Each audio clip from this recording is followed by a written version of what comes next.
The following is an encore presentation of Everything Everywhere Daily. For over 300 years, the Romanov family ruled over the Russian Empire. After the Communist Revolution, Tsar Nicholas II abdicated the throne, and he and his family were placed under house arrest, where they ultimately met a grisly fate. For decades after their deaths, the world wondered what happened to them, until their bodies were discovered and identified 80 years later. Learn more about the fate of the last Russian Tsar and his family on this episode of Everything Everywhere Daily.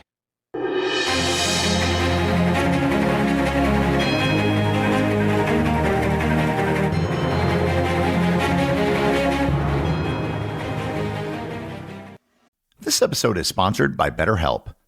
The new year is upon us, and this is the time of year when people make resolutions to change their lives. However, most of us don't need to overhaul our lives completely. Most of us simply need to recognize and focus on our strengths. It isn't necessary to make extreme resolutions, you just need someone to help you recognize what you're doing right so you can work on the rest. BetterHelp is all about making professional counseling accessible, convenient, and affordable. With BetterHelp, you can connect with a licensed therapist from the comfort of your own home via online video sessions, chat, or phone calls. No matter where you are or what you're going through, BetterHelp is there for you. Just fill out a brief questionnaire to get matched with a licensed therapist, and you can switch therapists at any time for no additional charge. Celebrate the progress that you've already made. Visit betterhelp.com/everywhere today to get 10% off your first month. That's BetterHelp, HELP.com/everywhere. Nicholas II was not what you would call a great ruler. As the heir apparent to the Russian throne, he spent a great deal of time on pursuits like hunting and partying. He traveled around Europe on a grand tour, and then found himself very unprepared when he assumed the throne at the age of 24 in 1896. Nicholas was simply not prepared to be Tsar, and his mismanagement of Russia over the next 20 years led to an overall decline in the country. As the rest of Europe industrialized, Russia remained a stagnant agricultural economy. Nicholas believed in the divine right of kings and suppressed almost every attempt at elections and popular representation. Russia lost a disastrous war with Japan in 1905 and then had a failed campaign in World War I. Nicholas had become deeply unpopular, resulting in major revolutions in 1905 and 1917. The Revolution of 1917 eventually ended his reign, forcing him to abdicate the throne on March 26th, right in the middle of the First World War. He was going to advocate in favor of his 12-year-old son Alexei, but he had hemophilia and his parents believed that he wouldn't survive long if they were sent into exile without him. Instead, he selected his brother Grand Duke Michael. However, Michael refused the crown unless there was an election where the people could choose the system they wanted. So, the monarchy was abolished. 1917 was a year of extreme turmoil and instability in Russia. There were different governments and many different factions vying for power. The original plan was for the Romanov family to go into exile in Britain. He was the first cousin to King George V. However, he and his family were denied entry, and likewise they were also denied entry into France and Finland. Here I should note just who the Romanov family was. The group consisted of the Tsar, his wife Alexandria, and their 5 children, Olga, Tatiana, Maria, Anastasia, and Alexei. Because there was no place they could go, the provisional government in Russia put the Tsar and his family under house arrest in the Alexander Palace, just outside of St. Petersburg. Here they were able to maintain their standard of living with servants, albeit under very regulated conditions. However, with fighting nearby the palace, the decision was made in July to move the family to the remote Siberian town of Tobolsk. It took them 4 days of travel by train and boat to reach the town, and eventually they settled in a former governor's mansion.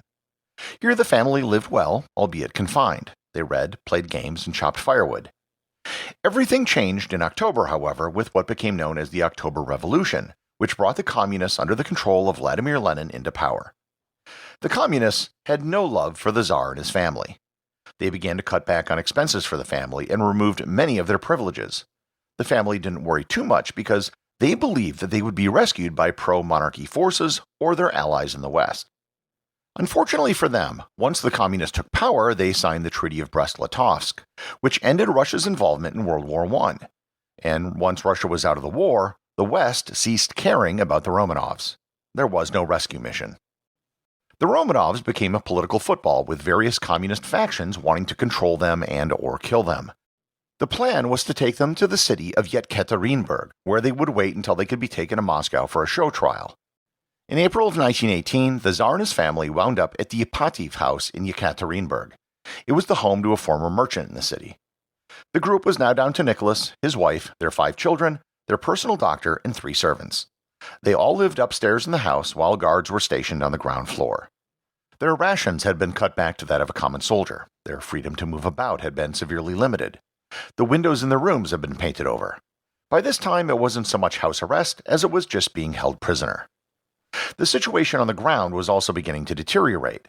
A civil war had broken out between the various factions trying to fill the vacuum left by the Tsar. There were many executions during this period, including that of the Tsar's brother, Grand Duke Michael, who was executed on June 19th.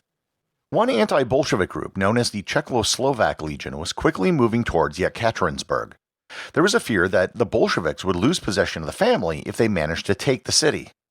Bolshevik leaders such as Leon Trotsky openly began discussing the execution of the Tsar. On July 16th, the Bolshevik leadership in Yekaterinburg decided to execute the family so they couldn't serve as a living banner to rally around. The local communist leader, Yakov Sverdlov, said he would carry out the executions as soon as he received word from Moscow. At 2 a.m., the family and their staff were awakened and told to move to the basement as there would be shooting from nearby military units and it was for their own safety. Unbeknownst to them, a firing squad had been assembled in a nearby room. The leader of the executioners was Yakov Yurovsky. He and his 7 executioners bust into the room and notified the Tsar and his family that they were to be executed. He said, quote, "Nikolai Alexandrovich, in view of the fact that your relatives are continuing their attack on Soviet Russia, the Ural Executive Committee has decided to execute you." End quote. What happened next has been disputed, but what we do know is that the executioners pulled out pistols and began firing. The Tsar was the first to die, having been shot 3 times in the torso. His wife Alexandria was then shot in the head. The men began firing indiscriminately, filling the room with smoke, with gunshots in the confined area so loud that nobody could hear orders. After several minutes of firing, they stopped only to find that all of the children and one of the servants were still alive. They began systematically stabbing the survivors with their bayonets and shooting them in the head. Many of the daughters had diamonds sewn into their garments to carry some form of wealth with them should they escape. They ended up protecting them from bullets and bayonets. One of the girls, it isn't known who, was still alive when she was taken out of the room on a stretcher. When they realized she was alive, they tried to stab her again, and when that didn't work, she too was shot in the head. The entire episode took 20 minutes, and they fired 70 bullets. The bodies were taken to a nearby mine, where they were undressed and drenched in sulfuric acid to disfigure them so they couldn't be identified. They were then dumped into a mine shaft, which, it turned out, wasn't very deep, only about 3 meters or 10 feet.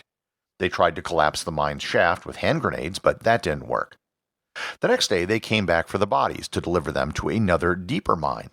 However, when they drove to the mine the next day, on July 19th, the truck carrying the bodies became stuck, so the decision was made to bury everyone right where the truck was. They dug a very shallow grave for everyone, which is only about 2 feet deep.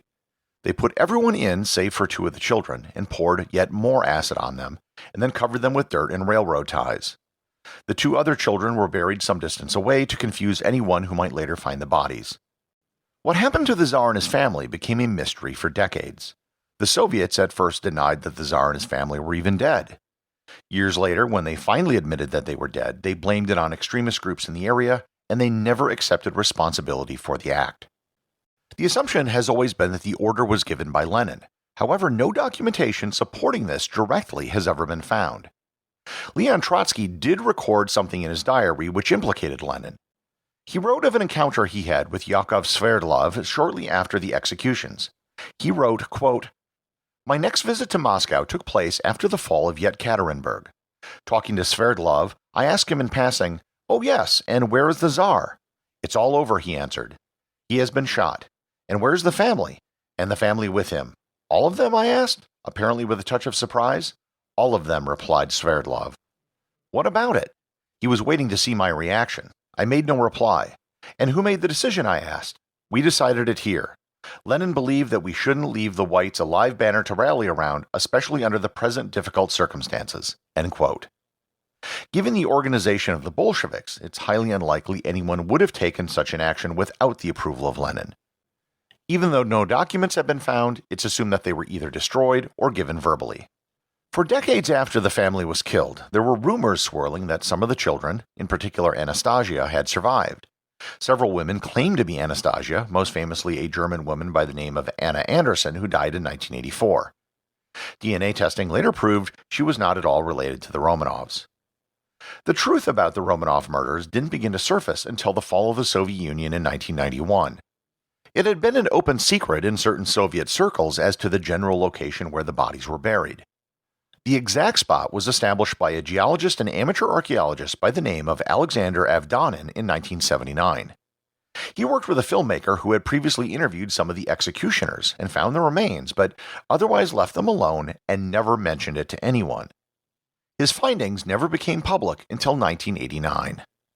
In 1991, the new president of the Russian Federation, Boris Yeltsin, ordered the bodies to be exhumed and identified.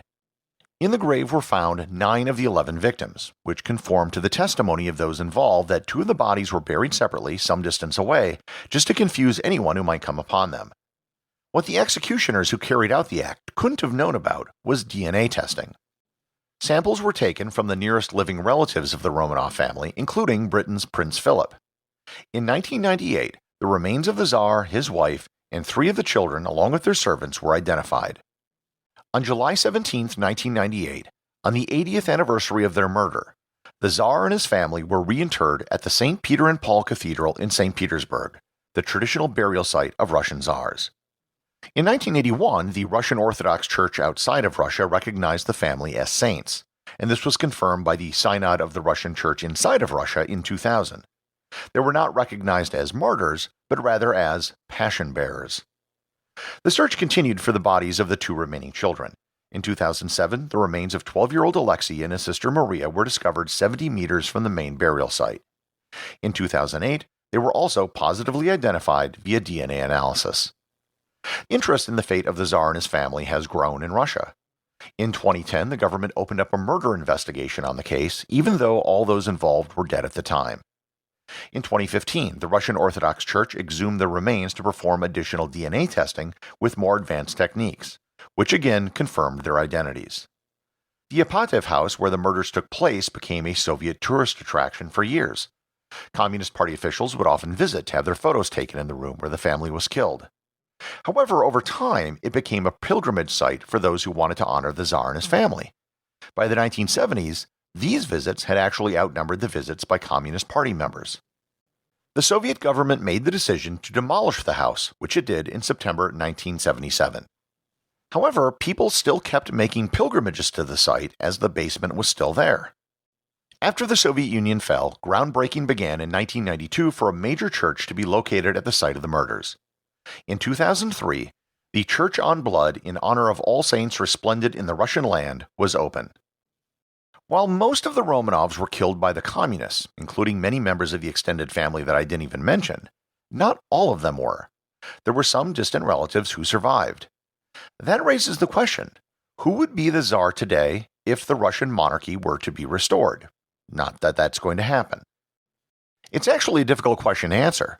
You have to go all the way back to Tsar Nicholas I, the grandfather of the murdered Tsar, and the problem has to do with the best claimants not having children and claims going through female lines. The person who claims to be the current head of House Romanov is Prince Karl Emich of Leiningen, who has a very German name. His claim comes from being the grandson of Grand Duke Kirill Vladimirovich, who was a cousin of Nicholas II and a grandson of Alexander II. He has been recognized by the monarchist party in Russia as the heir ever since he converted to the Russian Orthodox Church in 2014. He also goes by the title Emperor Nicholas III, using his Russian name. The Russian Orthodox Church, however, recognizes another claimant, Grand Duchess Maria Vladimirovna. While Tsar Nicholas II was an inept ruler, the fate which befell him, his family, and his servants was something totally unjustified. There was no trial or no hearing. Even if his actions justified his removal from power, and perhaps even his punishment, there was no excuse for the murder of his wife, children, and servants. The murder of Tsar Nicholas and the Russian royal family is one of the greatest acts of regicide in history. and certainly the most significant of the 20th century. The executive producer of Everything Everywhere Daily is Charles Daniel. The associate producers are Peter Bennett and Cameron Kieffer. I wanted to give a big thanks to everyone who supports the show on Patreon. Your support helps me put out a new show every day. And if you're interested in Everything Everywhere Daily merchandise, Patreon is currently the only place where it's available. And if you'd like to talk to other listeners of the show and get notified of future episodes and projects, please join my Facebook group or Discord server. Links to everything are in the show notes.